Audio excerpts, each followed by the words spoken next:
All right, let's dive right in. We are going to be talking about one of the biggest, most personal questions that pretty much anyone in a relationship asks themselves. And we're not just going to talk about feelings. We're going to use the lens of psychology to try and find some real, actual clarity. Ah, there it is. The big one. The question that's probably kept a lot of us up at night at some point. It's a heavy question, right? And it feels like the answer should be a simple yes or no, but it's rarely that easy. And first things first, if you're asking this question, you are so not alone. It's a completely universal part of being human to wonder if the connection you've built is, the one that's really meant to last. Now, here's the thing. We're not looking for some kind of magic 8-ball here. There is no single test that can spit out a perfect yes or no for you. But what science can do is give us a framework, kind of like a roadmap, to help us understand ourselves and our partners on a much deeper level. And it's in that understanding that's where the real answers are. So where do we even start with a question this big? Well, we start with the foundation, you, your personality. Before we can even begin to understand how you fit with somebody else, we've got to get a handle on how you're wired in the first place. You've probably heard of the MBTI, right? The Myers-Briggs. It gets kind of a mixed rap sometimes, but it's an incredibly useful tool if you look at it the right way. It's not a rigid diagnosis that puts you in a box. Think of it more like a way to see your default settings for how you think, how you make decisions, and how you handle stress. So here's how it works. It breaks your personality down into 4 key areas. First up, introversion or extroversion. Where do you get your energy from? Your own inner world or from the outside world? Second, sensing or intuition. Do you tend to focus on concrete facts, what is, or are you more about the possibilities and what could be? Third, thinking or feeling. Do you make choices based on objective logic, or do you lean on your personal values and how things will impact other people? And last, judging or perceiving. Do you like your life planned out and organized, or are you more spontaneous, more adaptable? The combination of all your answers points to one of 16 general personality types. And this is so important. The whole point here isn't to slap a label on yourself or your partner. It's just about recognizing your natural tendencies. That's the entire goal of this first step. Just understanding those default patterns, because believe me, they influence everything else that comes next. Okay, so once you have a sense of your basic personality wiring, the next step is to see how all that plays out when things get a little tense. This brings us to our second point, your emotional style. How you and your partner actually react when you're under pressure. So just take a second and really think about it.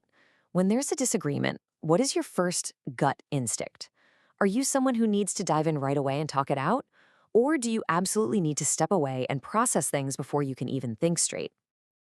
And in that moment of conflict, does your logical brain just take over, analyzing the situation?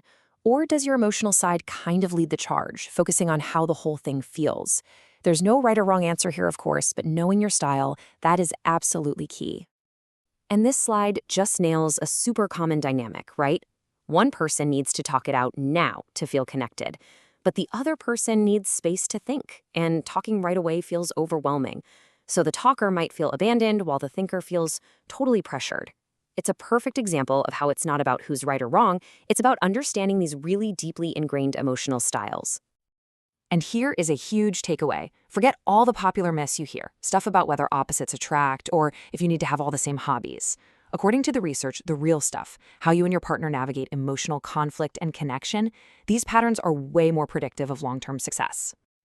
Okay, so this brings us to the deepest layer of all. We've gone past personality, past emotional style. Now we need to look at the non-negotiables. What is it you fundamentally need to feel safe, to feel valued, and to feel like yourself in a relationship? This can be a really tough pill to swallow, but it is a profound truth. The feeling of love, that's like the engine of the car. It's powerful, but it needs a solid car to travel in. Without those foundational parts, that engine is just going to stall out eventually. And here they are. These are those foundational pillars. So just think about your own relationship. Do you both respect each other's boundaries? Is the communication truly open and honest? Do you feel emotionally safe enough to be your authentic self, flaws and all?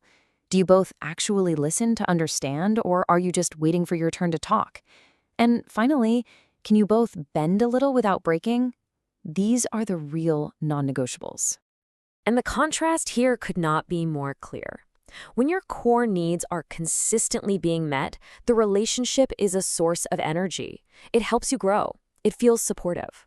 But when those core needs are constantly clashing, it doesn't matter how much love is there. The relationship becomes a constant drain. It's just exhausting and ultimately unsustainable. So, after looking at our personalities, our emotional styles, and our core needs, what's the ultimate takeaway? What's the real answer to that massive question we started with?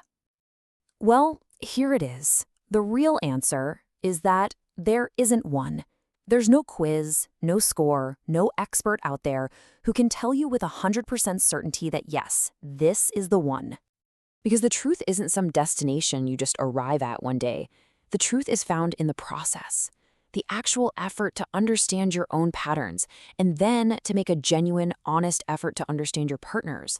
That is the work. That's what builds a strong, clear connection.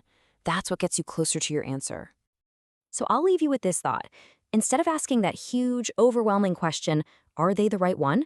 Maybe a better question is the one you see right here.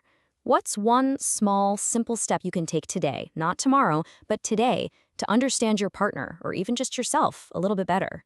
Because the answer to that question, well, that might just be the most important one of all.